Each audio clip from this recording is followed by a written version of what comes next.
From the creators who brought you RuPaul's Drag Race and Million Dollar Listing, this is World of Wonder's Wow Report. Things that make us go wow. Hello everyone and welcome to this week's edition of the Wow Report, where we count down the top 10 things of the week that make us go wow. I am Fenton Bailey, co-founder of World of Wonder, joined by our Chief Creative Officer, amazing inspiration, Tom Campbell. Welcome from New Hampshire. Tom's been out on a little vacay and I think has stuff to report. And of course, host of Wow's podcast, Night Fever, and literary sensation, James St. James. Before we start, though, I do need to make a correction from last week. I was being a dizzy blonde when I was talking about my psychic reading with Travis Culp, and I had said that he was in working with Jeff Lewis to do a reality show, and that is not, in fact, true. He was going to be on the Jeff Lewis show, and Jeff Lewis, of course, is one of our, Radio Andy brethren. So I just wanted to correct that and let everyone know that I was being dizzy and not paying attention. So there you go. All right, fake news disclaimer from James St. James. Let's start the countdown at number 10. Number 10. I escaped last week to New York City for the long weekend, where I saw, for those of you watching, many plays. Oh my goodness. Oh my 1, Lord. 2, 3, 4, 5, 6 plays. I went alone, and I am going to give you quickie reviews. Some of these we've talked about before. The first thing I saw on last Friday night was Oh Mary. I've heard about it. I've heard everyone rant and rave, which is usually a recipe for me to be disappointed. I thought it was the best thing, one of the best things I've ever seen. It's kind of inexplicable because it's just the marrow of its bones are funny. It's just funny. Cole plays, to me, because I'm a TCM junkie, it's like a send-up. It's not really, but a send-up of like Little Foxes and The Heiress, and just like a ridiculous costume piece. And then I will say, I won't go on more, but you must see it. This is my number one recommend. Oh Mary, Cole Escola on Broadway. But it has the best blowjob joke you'll ever see on Broadway. All right. Well, you certainly don't see it coming. Oh! Next, a matinee Saturday, I went to see Once Upon a Mattress. I've never seen it before. I know all about its history and how it did start. And by the way, Carol and Sutton have been doing Sutton Foster, who plays the role that made Carol Burnett a star in the 50s. They did a CBS morning piece, which is delightful. They're not the same person, but they do share a lot of the same lovable qualities. Michael Urie, who we know and love. Oh, I love Michael. I have Michael and Sutton right there. I read. Yes, it's been modernized and retooled by Amy Sherman Palladino, the wonderful Mrs. Maisel. So it is. If you love theater and musical theater, this is. It's just unabashedly full of joy.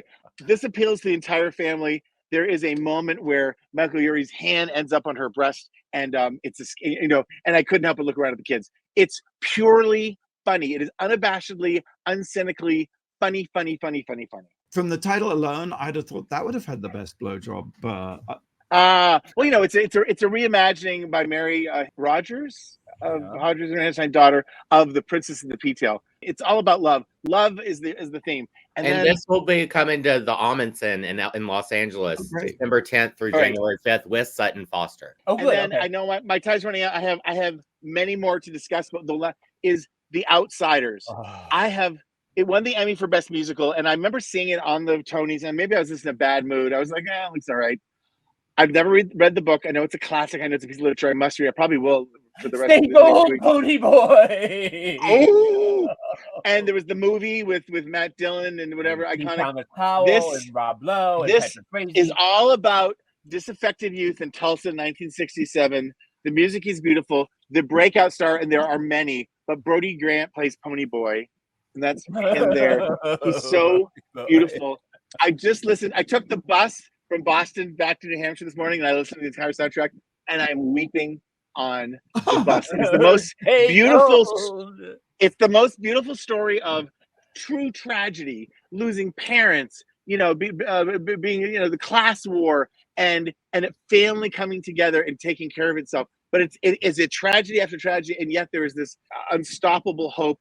And I wept and will weep more if that comes to LA. Last but not least, the staging of it, and this was a little bit on the Tonys, but they do slow motion fights, and it's not like cheesy like strobe lights. It is like everything stops. The set curves. It is the most brutal fight choreography. And when I say fight choreography, you think West Side Story, and what you're thinking. No, it is, and they're the sexiest men alive. It's so good. Because I mean, literally, the thing that pulls you in to watch the movie is that you've got Tom Cruise, Patrick Swayze, C. Thomas Howell, Rob Lowe, everybody in their prime. It's just as they're starting out in their careers, and it's just, you cannot believe the boys that are in it.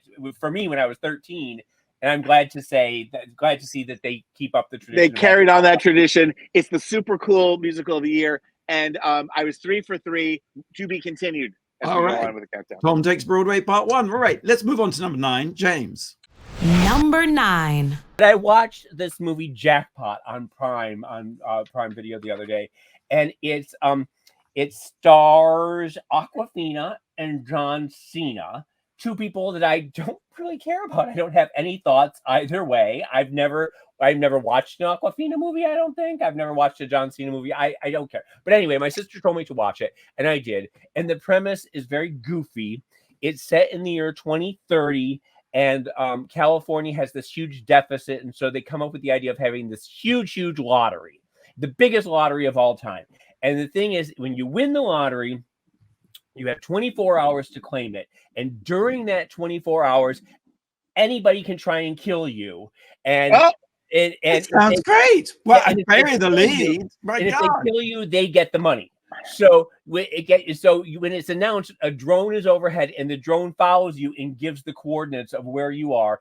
And everybody in the entire city of Los Angeles, Awkwafina wins $3.8 billion, and everybody in Los Angeles is out to kill her. And so it's sort of like, it's like The Purge versus with like a little Black Mirror in it or something like that. Sounds really good. It is. But it descends into goofiness when there's like grannies with machetes. And there's like a tour bus. They're getting better every second. There's like a tour bus with people with axes, and there's like furries on Hollywood Boulevard running down Hollywood Boulevard with but you can't use guns. You cannot use a gun. Okay. So that's it. And then John Cena plays he's a protector, and he will come in and get you to the place and hide you for 24 hours and protect you if anybody for 10% of the profit. So he is her protector, and they go through all this rigmarole trying to do it. But it's some of the fun things about it. Besides, like, there's like Awkwafina's running and the camera pulls back, and you have like 10,000 people chasing her down, Hollywood Boulevard. It's very funny. But some of the people who are in it are Murray Hill, the drag king, who plays the person who gives the giant check, and he sort of comes out every once in a while and is very funny. Rosanna Scotto has a cameo from the long-time 40-year veteran of New York news. She's an anchor in New York from the 80s. I don't know if you remember her. Also, Simu Liu, who was the Asian Ken in Barbie. Remember, he was Ryan Gosling's nemesis. He's the villain, and he is so handsome in this. He's so good. But also, Blake, for you, Sam Asghari is in it. Oh, really? Oh, yeah. Brittany's bodyguard turned boyfriend is one of the bad guys, and he's very handsome in it. He's so good. So it's a silly little movie, but it's a great concept, and it's a great way to spend a Sunday afternoon. So there you go. Yes. That's Jackpot streaming on Prime. Let's see what kind of reaction I can get from James on number 8. Number 8. I dragged James out of the house last week to go see a screening at Vidiots in Eagle Rock. Vidiots is the place to be. It is a really cool screening room in Eagle Rock, which is a very hip neighborhood. It's the new Los Feliz. And we went to see Eric Good's new series, Chimp Crazy, that has just started streaming on Max. Now, Eric Good, of course, the nightclub impresario, creator of Area, the hotelier from the Maritime to the new Chelsea Hotel. Night Fever guest.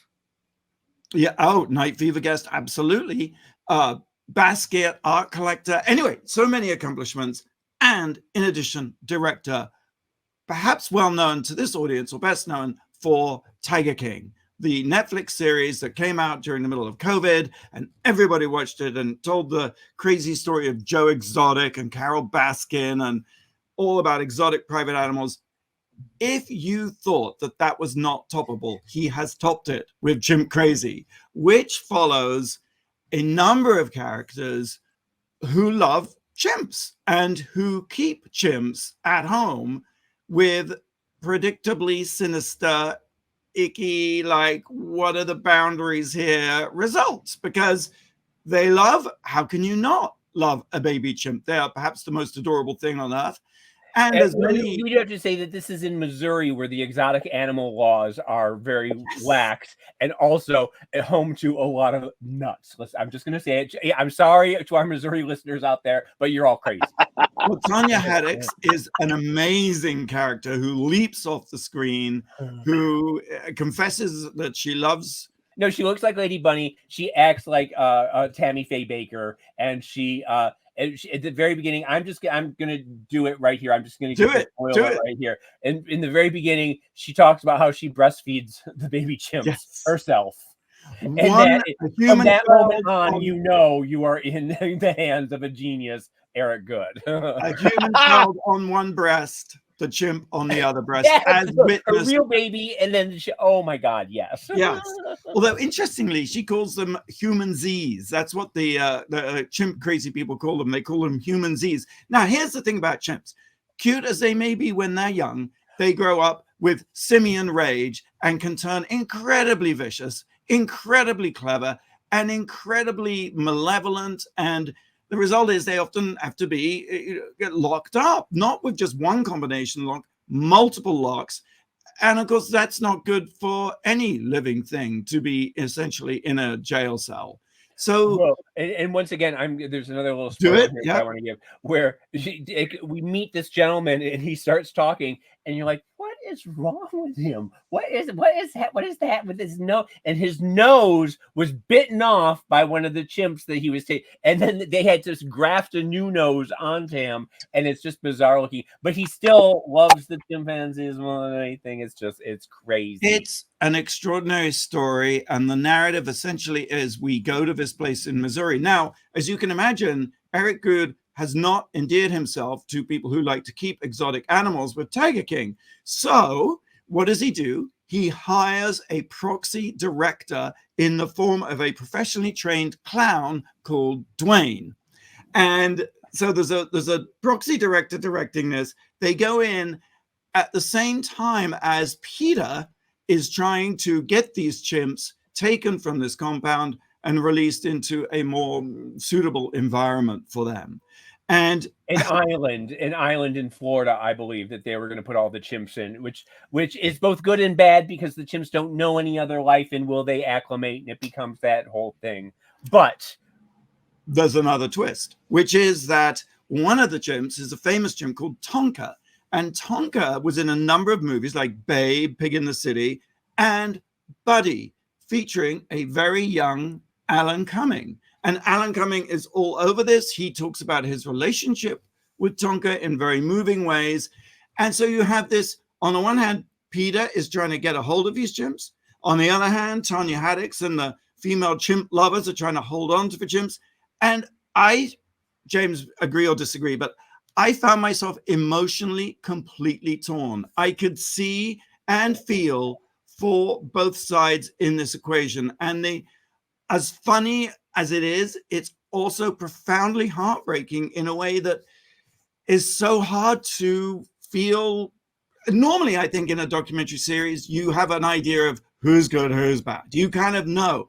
But in this, I was just completely split down the middle while my jaw was on the floor. Well, I feel that way sometimes about PETA. I love their mission statement and what they do. Sometimes I go back and forth with their methods. And with Tanya, especially in this, like I said, she's very Tammy Faye. Like, you love her, you just want to hug her, even though she's misguided in a lot of things that she does. But you don't ever for a moment believe there she is. You don't ever, but for a moment, believe that she doesn't love the chimpanzees and she doesn't love Tonka. Yeah. And Tom, there's a really great scene where she's getting her false eyelashes woven on as she's sort of narrating, and the camera goes to her, and you see that she's getting it's just she's so brilliant. She's so good. And afterwards, I just want to say that we were talking to Eric Good briefly, and he said that he invited Fenton because there's got to be something at World of Wonder for Tanya. We've got to make her a wow-celebrity because she is just absolutely gobsmackingly watchable, charismatic. It feels like either this or Planet of the Apes should be a musical. I have musicals in the mind. And the last thing, where does Project 2025 come down on this issue? Just curious. Maybe the Chimps wrote Project 2025. It's a fantastic series. It's 1 hour. It's on HBO Sundays. They've only shown the first episode so far, so you can get caught right up. So it's a series. It's a series, yes. And it ends on a cliffhanger that is just as bonkers as anything. Somebody's face is going to be torn off on camera. I have a terrible feeling. You absolutely know it. Let's hope it's not the Lady Bunny lookalike's face that needs to be. All right, we're going to take a quick break. I just want to let you know that tickets are on sale for a double bill screening of 2 old documentaries Randy and I made. One is Party Monster, the original documentary that the movie is based on. And the other is Nelson Sullivan's World of Wonder, which celebrates Nelson and his videotaping and his life. And of course, needless to say, James St. James is in both of them a lot. So we're doing. And by old documentaries, you mean classic? Yeah, classic. Defining of generationally defining documentaries. You undersell them. It's true. They're amazing. Iconic, I think, is maybe the word I should use. There we go. And we are doing a screening at the Roxy Cinema in New York on Wednesday, September 4th. Tickets are now on sale. There'll be a great Q&A with Mickey Baldwin, editor of Paper Magazine, and a party, of course. So grab your tickets, and we'll see you there. Blake, have you got a question? I do. It's not so much a question, but what kick-ass wow flick starring a rock goddess who happens to be my favorite rock goddess is currently available for you to watch right now on Max? Oh, I have a feeling about this, and I have something to add to it. We'll be right back with the answer after the break here on the Wow Report on Radio Andy.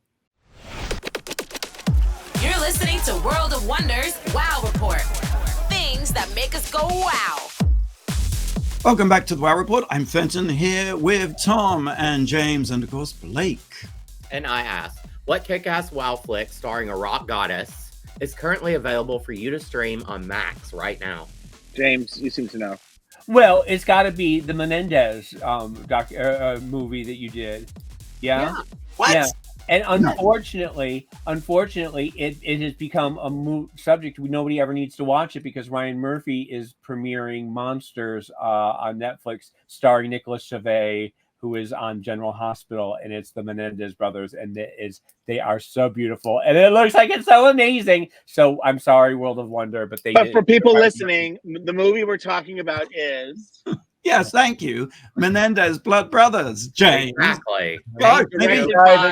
Nicholas Alexander Chavez was poached from General Hospital. He was Spencer on General Hospital, and Ryan Murphy saw him one afternoon while he was cruising the channels, and he found Nicholas Chavez, and he hired him immediately. But we're not talking about that.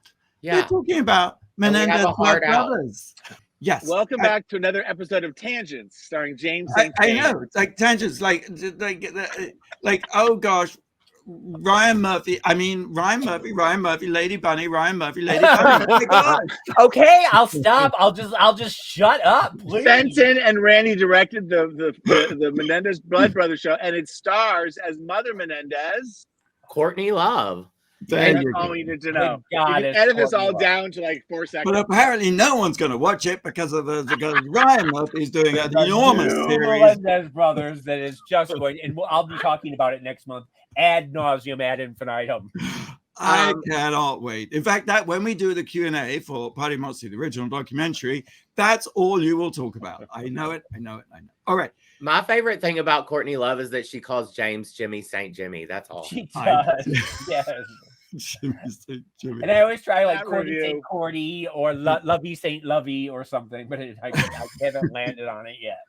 Counting down the top 10 things that made us go wow. 10, 9, 8. Number 7, Tom. Number 7. Part 2 of Tom Takes Broadway. I'll keep it brief because I have to, because James is going on and on this episode. No.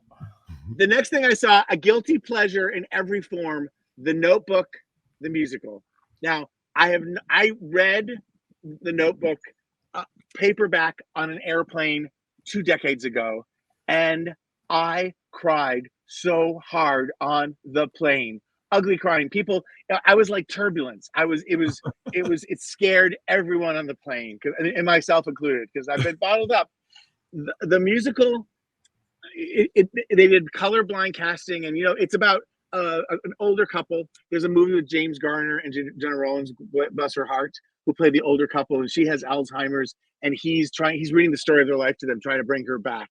And in the play, they have 2 other couples, 2 different ages, cast colorblind, which is fine with me, who play them at different ages. So anytime you have one character represented by 3 actors in 3 different times of their life dancing at the same time, I am Billy Elliot all over that shit.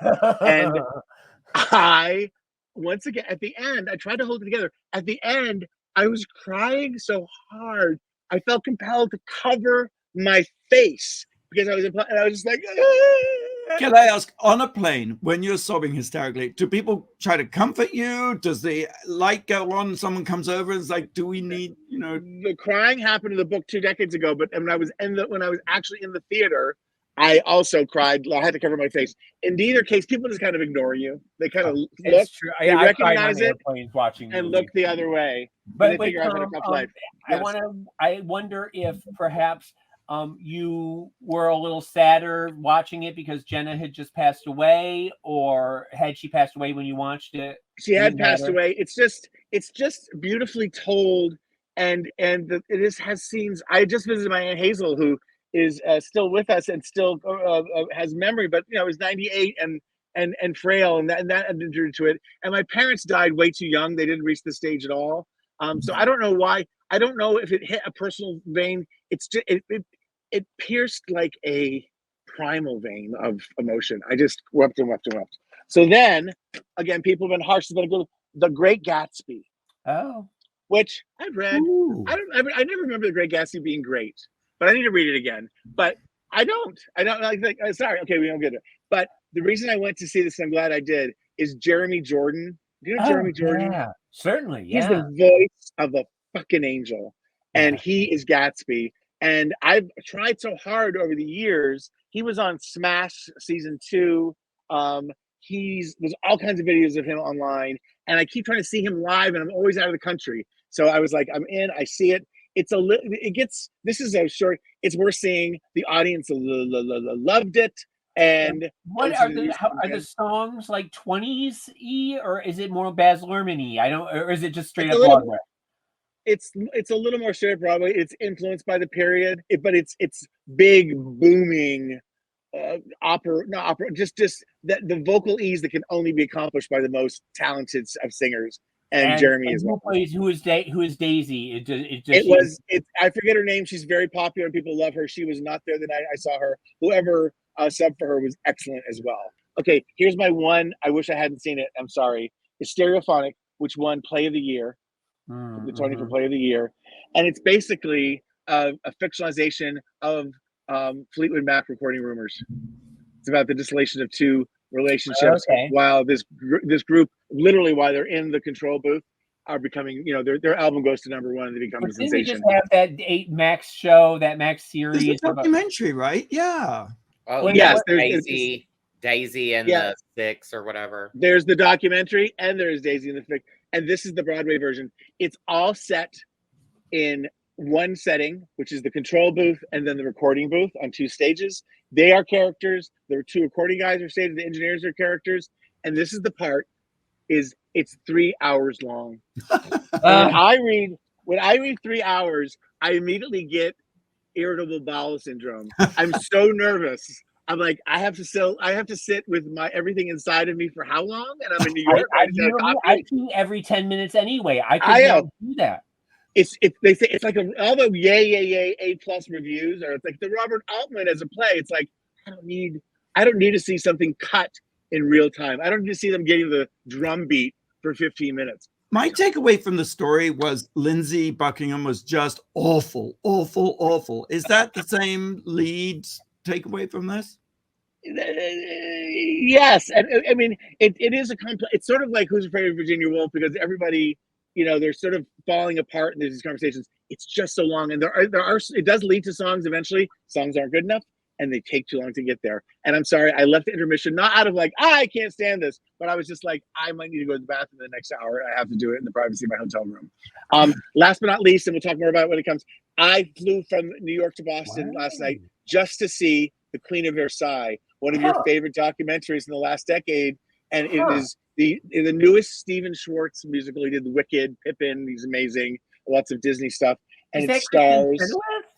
Kristen Chenoweth is the Queen of Versailles, who is the woman, Jackie Siegel, who in the documentary, the first documentary, was all about her building the biggest, based on Versailles, house in America. And then the 2008 financial crisis happens, and she and her husband go broke, and it's a very bittersweet American tale.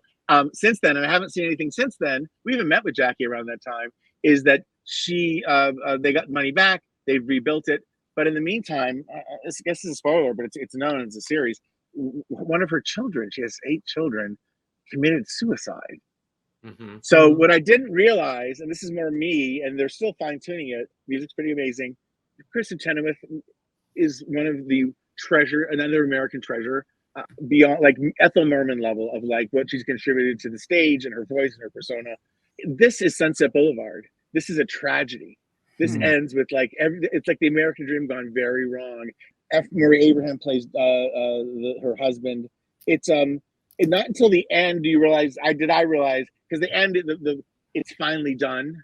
And everything happened, but everything's falling through her fingers, and she doesn't really understand because she is just someone. They're both built to be driven to build and move on, and so and that's very great Gatsby. That's a very great Gatsby too. Yes, yes. And Daisy is played by Eva Noble-Zada. Oh, okay, good factoid. We're going to go on number 6. Number 6. Rest in physical perfection.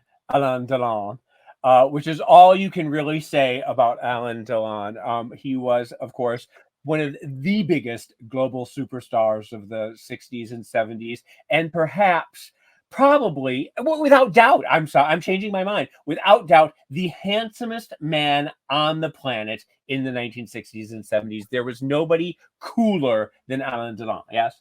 I've heard his name mentioned several times. I'm just getting to know him through Turner Classic Movies prior to his passing.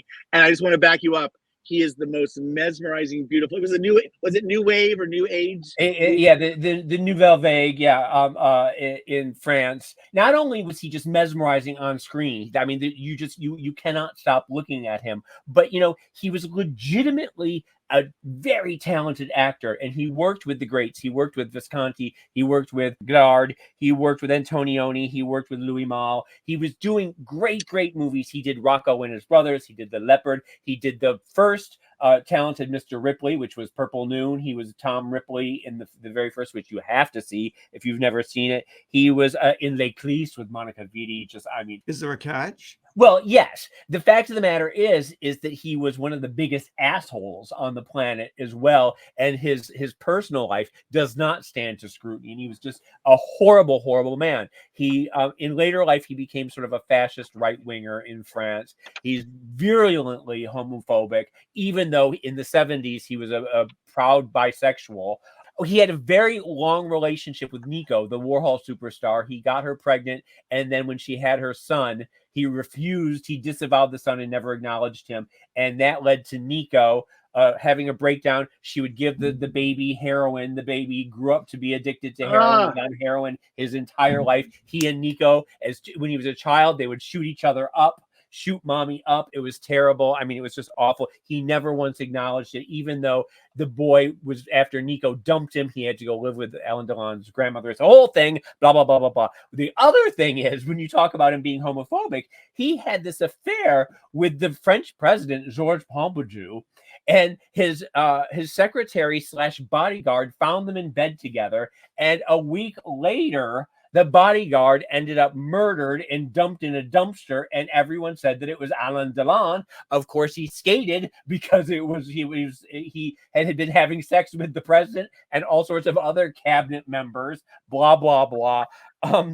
But are you going to have to do a legal disclaimer at the beginning of next week's show with that one? No, this is all in Wikipedia. Okay. It's All right. But the fact of the matter is when we talk about art, separating art from the artist and everything, and now that he's dead, possibly you can maybe let go of it. I don't have a problem. I can watch Rocco and his brothers. I can watch The Leopard, and I can totally forget everything I know about him because his on-screen presence is so magnetic and so unbelievable. All right, but what about the dog? Oh, well, this is to prove what a horrible person he is. It was just announced in the papers the other day that his dying wish was that his dog be murdered and taxidermied and put in his casket with him and lowered into the ground so they could be together forever. Thankfully, Alain's family has put the kibosh on that and said we are not honoring his will or his last wishes, and the dog is a part of the family and will stay a part of the family. Thank you very much. But once again, even in death, Alain Delon is just proves to be a monster. All right. Well, but one of the most beautiful monsters who ever lived. I just have to once again say that. Just Google it. Well, I have a good segue to number 5 then. Number 5. The courage to be disliked. This I'm sorry, this scares me. This in Fenton's hands is terrifying. I am reading hold up the book cover with James St. James' picture. I don't know how that goes because it's an ebook. I've only got it on my phone. But the book is called The Courage to be Disliked. And when I first said I was going to talk about this, James said, "Oh, is this a new thing you're doing? Is this an autobiography or something?" The Courage to be Disliked is a book that was published in Japan some years ago. Has become a bestseller. Ichiro Kishimi and Fumitake Koga. And it's not just recent. A few years ago was translated into English. And I don't know how I came across it, but it takes the form of a dialogue between these two people, kind of like a Socratic dialogue that takes place over 5 nights. And it's this book's subtitle is How to Free Yourself, Change Your Life, and Achieve Real Happiness. And it's based very much on the philosophies of, philosopher, I should say, Alfred Adler, who I personally had never heard of, but he was a contemporary of Freud and Jung and German. And he actually is not famous for, but coined the term inferiority complex. But that very idea comes from his work.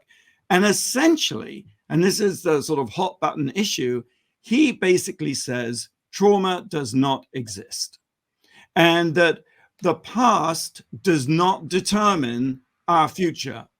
And whereas Freud and all the other people say, well, it's how you grew up and this, that, and the other, he's saying, no. All that exists is the moment in the present, and that all problems in life are interpersonal relationship problems. That defines every single problem we ever face in our lives. And I have to say, I haven't finished it, and I feel in many ways it's something I'm probably going to have to read a few times to fully comprehend. But I'm kind of shocked. Well, it's not shocked. Well, yes, sort of surprised that we all grow up learning about Freud and Jung, and I'm like, how come we haven't heard about Alfred Adler? Because it sounds like it's a bunch of hooey.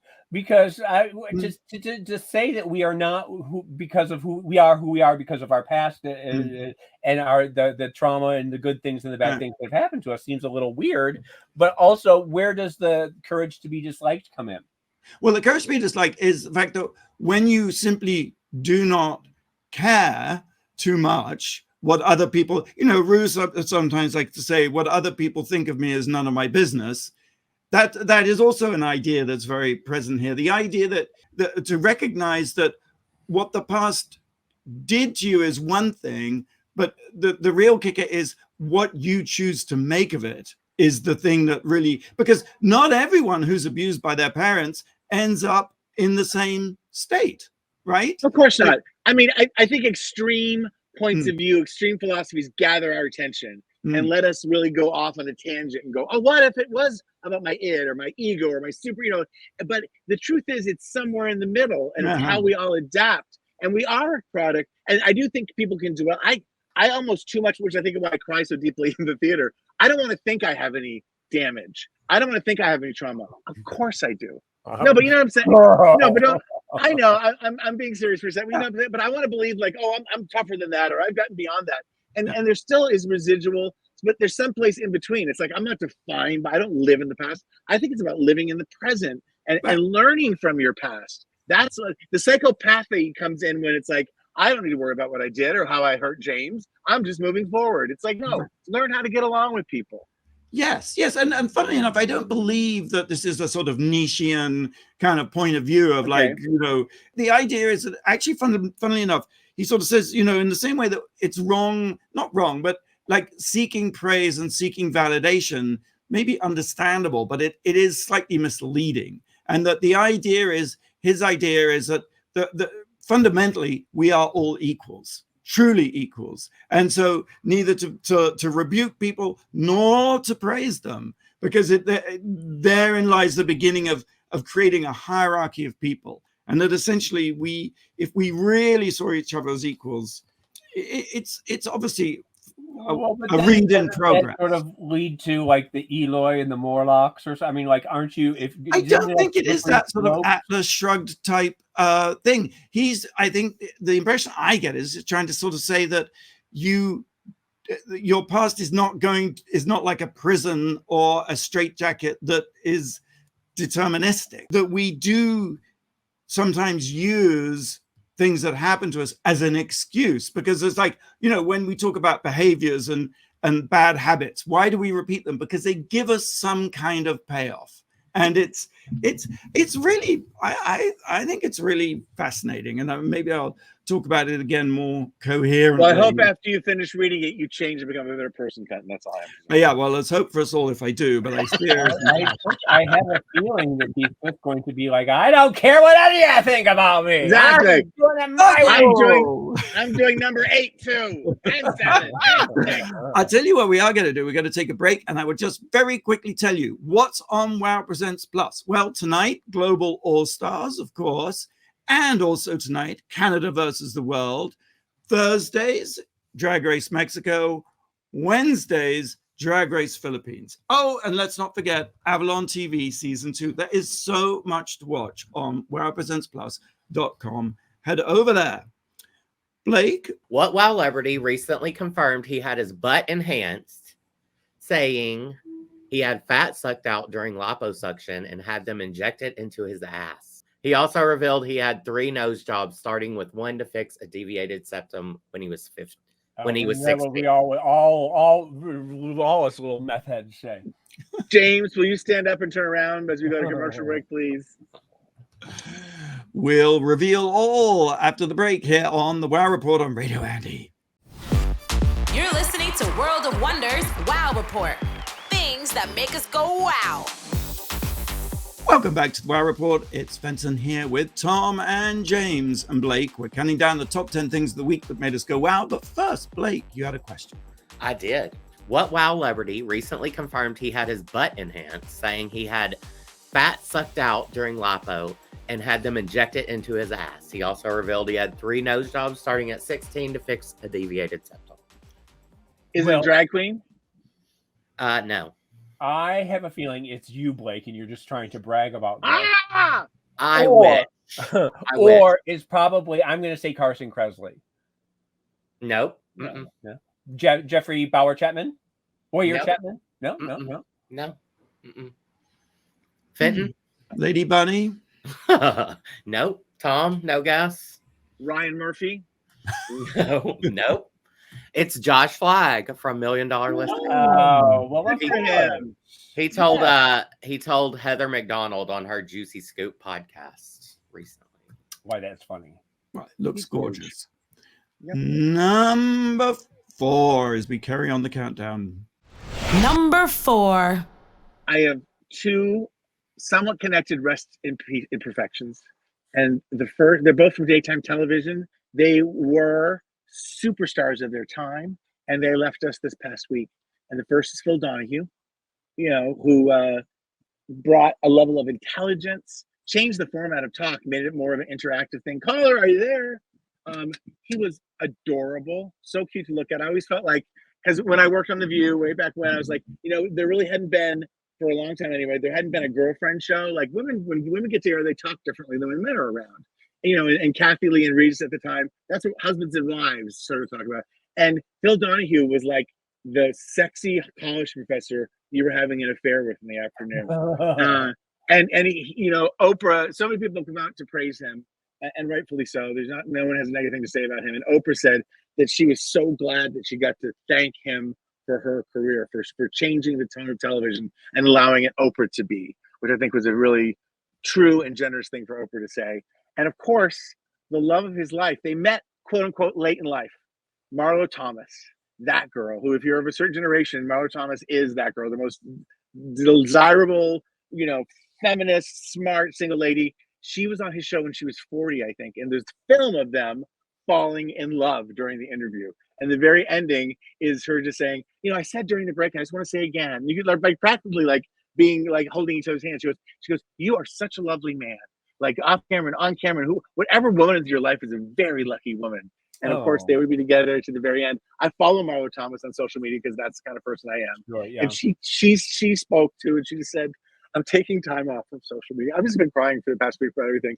She goes, and I up to attend to things and people that need to be attended to, but thank you for all your kind wishes. So, geez, can't beat that life. What an amazing life.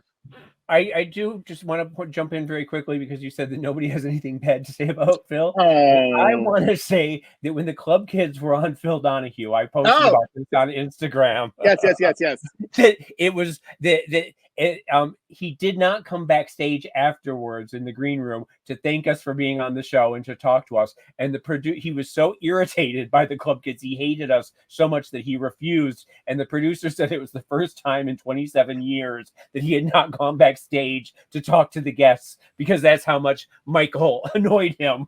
So I just wanted to, I told that story on Instagram and it sort of went. And then I mentioned that makes him a very wise man. And we were being little shits. We were awful. I feel sorry for him. He was on the forefront of LGBTQ movements. He was the first person to have drag queens on and treat them as human beings. He was the first person to have trans people on. He was the first person to women's lib. He was, abortion. He talked about abortion. All of it. Yeah, and he was so progressive on so many issues and such a wonderful person to catalyst. And somebody who I emulate probably every script of RuPaul's Drag Race is the wonderful Peter Marshall, the host of Hollywood Squares, died at something like 98.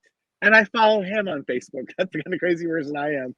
And there was a little online kind of memorial service, and online speaking his praises, John Davidson, who's still gorgeous, by the way, and performs in Sandwich, New Hampshire. And I'm going to go, even though he's sold out and you can watch it online, I'm going to travel to Sandwich, New Hampshire, I think this weekend to try to see his show. Ruta Lee was on there too. Ruta Lee, she was on daytime television. Yeah, of course, I love Ruta Lee. She's so beautiful. She was on Drag Race. And then there was this one woman named Noopy. And I was like, who's Noopy? And I was like, Noopy, celebrity daughter of Rosemarie. Rosemary's daughter from Hollywood Squares. She was on. Mark Summers, Bob Bowden, Chris Corman, Harvey Corman's son. Wink Martindale was unable to join. But that show, and the reason I talk about Drag Race is, there's so many pieces of Drag Race, but when Ru introduces the celebrity panel each week, and Michelle and Carson and whoever else is on, it's inspired to us anyway by that Hollywood Squares set him up for a joke. The way you can get like Paul Lynde, you can watch on TikTok or something, or just like hundreds of Paul Lynde retorts. But that's all because of growing up with Hollywood Squares and Drag Race. It's like a mantra, isn't it? It's like comfort food too. Yeah, it's really anyway. So and Peter was, by all accounts, a wonderful man and an animal lover, and these guys, and these guys ruled daytime television for a long time. It's amazing the careers and the successes that have come and gone and shaped the times we're in. Number 3. We could have done a top 10 takeaways from the Democratic Convention. There was so much to talk about. I mean, so many fantastic moments. But the moment on Wednesday night when Tim Walz took the stage. And first of all, they had this wonderful lead in with the gay kid coming out and talking about it, and then the football players all coming out that he had coached. When the football players came out, the ones Yes. they're 30-something-year-old big fat guys who won our rugby team, and when they run out on that stage, and I'm in Newport, New Hampshire, home of the Tigers, that is the most American thing I have seen on television. And when he walked out, and every single person had a Coach Walz sign in their hand, America's coach. What a wonderful man. And he started talking, and he was, you got to see his family, and his wife Gwen is just wonderful. I just love her to death. The two kids, Yes. Hope and Gus. And I just want to say that Gus stole the convention right out from Kamala, from everybody else. He was crying unabashedly. At one point, he stood up and was like, "I love my dad. That's my dad. That's my dad. That's my dad." And I immediately went and got a video of it. I put it on Instagram saying, "I am in tears. I'm a puddle on the floor right now. I cannot believe how this kid just ripped my heart out of my chest. He loves his daddy, and it's like the most gorgeous thing I've ever seen. It's so beautiful, so pure." Okay, so immediately after I posted that, this just blows. It was like watching a stopwatch or a speedometer or something. It went 1,000, 2,000, 3,000 likes, 4,000, 5,000, 6,000, 7,000 likes. And at 10,000 likes, I started going on and engaging with people, and everybody, it was just love, love, love. Like, please, wrap this family in bubble wrap for the next 4 years. Protect this boy at all costs. If anybody says anything bad about Gus, we ride at dawn. He is instantly America's little brother. This kid will always be famous from this moment on. It went on and on. Okay, when it hit 30,000, I went to bed. I woke up and it was 86,000. And I've never had 86,000 likes on anything, right? And so I made the mistake then of going to the comments. And during the night, MAGA found it. And when I tell you, I have never seen such hateful, nasty, horrible comments in my life. The things they called this boy, they called me a pedo for posting it, on and on and on. They used language which we are not allowed to use anymore about this kid, about the father, about the family, about using him as a prop. All this, it was all staged, this and that and everything. Like, one of the most pure emotion, pure, instantaneous, moments, spontaneous moments I've ever seen of love. And they turned, and Ann Coulter was on, Twitter later talking about, what a weirdo this kid is. Da da da da da. People were saying, there was one person that just speaks to their hate. Yeah, and I had to report a couple people because they were just the things they said were just, it was violent, it was awful. But it was revealed by his family and very tastefully that he's neurodivergent. I don't know all the correct terms, and that he had trouble regular. Yeah, he's neurodivergent with a nonverbal learning disability, and he has trouble regulating emotions in social settings. So what you saw was just the pure love that he just did not have the edit button to which, God bless him. It was pure. It was pure. Yeah, I wish we all. It was me at the end of the Notebook, quite frankly. But and what his family says, which is so beautiful. Everything they say is so beautiful. This whole convention has been full of moments where I have wept out loud alone watching it, is that, what makes him different is his superpower. And that's just like, that's what I need to hear. I'm sorry. There's such a positive spin with everyone's speech. I need that in my life. That's all of us. We all have the capacity to be small and self-absorbed and full of fear and hate. And where's mine? And ha-ha on you. Yes. We're all guilty of us. All of us. But we can all aspire to be better and to come together. All right, let's go on to number 2. Number 2. For our radio listeners who don't see it, Fenton is being attacked by a face hugger from Aliens right now. That's right. Alien is having a bit of a moment. Alien Romulus at the top of the box office. People love it, and in many ways it almost is like an accidental franchise, because that original Alien film was so definitional, and I don't think people expected that there would be all these different sequels 45 years later. Right. And of course, Alien Romulus takes place, 20 years after the original Alien film. So the original Alien film is set in 2122. But what I want to just talk about briefly is that at the same time we're having this Alien moment in movie theaters, they just wrapped filming on Alien Earth, which is the series coming to Hulu. And that is a prequel. It's set in 2092. So whether or not there will even be xenomorphs in it is unknown. Yes, James? Well, I don't know if you know this, Fenton, but do you know what the two movies that are the prequel to Prometheus are? Oh, it's Alien versus Predator, isn't it? Nope. Well, that is one. Yes. But there are two before that as well. Before Prometheus. Uh-huh. Because before I'm Romulus. Romulus is what you mean. No, before Prometheus, which is the first one, which is canonically the first one before everything, right before. I know what it is. It's Blade Runner and Blade Runner 69 or 49 or whatever are set in the same universe. As Ridley Scott has said, this is the same universe. This is Earth 100 years beforehand, and it's the replicants in that are the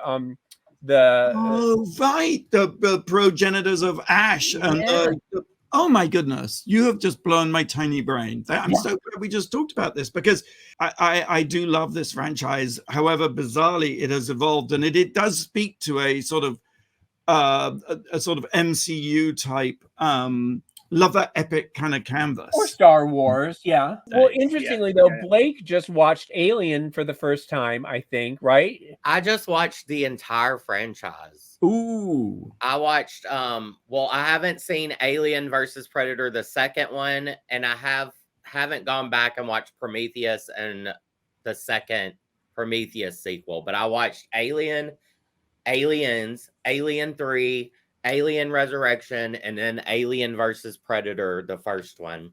Wow. And the first one is really good. I love Romulus. I think that one's really good. The other ones are kind of in the order of like the franchise, like 2, 3, 4, and then Alien versus Predator is like how I liked them. But yeah, I love this like universe of, and especially if you watch them all back to back, like night after night, you really get the lore and everything. Yeah, right. I'm going to do that. I think I'm going to do that. The other thing I want to say is, did you know what the original title was for Alien? Star Beast. I mean, thank God they didn't call it that. I love that. Right? Star Beast. All right, let's take one more quick break. And when we come back, the number one thing that makes us go, wow, I'm pretty sure it's not going to be too hard to guess what it is here on the Wow Report. You're listening to World of Wonders Wow Report. Things that make us go wow. Welcome back to the Wow Report. Fenton here with Tom and James and Blake. Number one thing this week, of course, is... Number one. The Democratic Convention, man. It was the show that kept delivering and delivering and delivering. Go ahead, Fenton. I just wanted to ask, what have they done? Every moment, like the musical, even the Spotify playlist with all the people coming out, like what has happened? Someone got some, it's almost like a generational shift. Yes. Yeah. A generational shift that's not excluding senior people, but that sees the whole country, that knows that we listen to the same music, that we're in the car. You know, it's been so beautiful.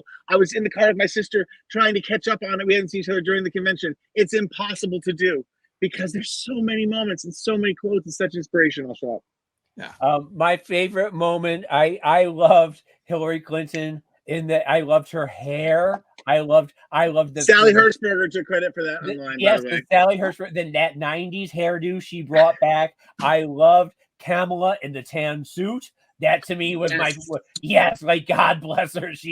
And then when Michelle came out in that outfit, in that braid, and she just gave a smackdown like we've never seen Michelle do before. Just no holds bars. Obama. She's always been good, and she's always been a super effective communicator, next level at this convention. Yeah. Like, I mean, like off the planet good. She is the best that we have. She sort of outshone Obama a little bit. Obama and his dick joke ruled, though, you know. And then we also had Hillary knocking it out of the park when they started singing lock 'em up to her, and the smile on her face was unbelievable. There was also a great moment with, I mean, Bill coming out, and I was like, do we really need Bill Clinton? He is a communicator like nobody else, and even though he's diminished, he's older, he's shaking, his voice is going, you still saw the sparkle in his eyes. You still felt like you were sitting in a living room with him. He was unbelievable. Joe Biden's speech cannot be ignored. Yeah. Yeah. Beautiful. There's a funny thing that's happening because I've been having to watch a little bit of news. You know how to avoid news these days, television news, and everyone's like, "Oh my God, why are they not in prime time?" It's like, bitch, you're an East Coast person. It's not. It's still prime time in Central. It's still prime time in California. You know what I'm saying? Because here everything goes off. Like, why did they push Biden to 11? It was just fine. And I think a lot of the swing states are from Central to the West. And people don't get the news. There was some scathing thing about, some reporters saying they're missing the 11 o'clock news. Who cares? It's about the morning news. It's about what's online. Yeah, and it's online. That's where people get their news. I also love the defectors.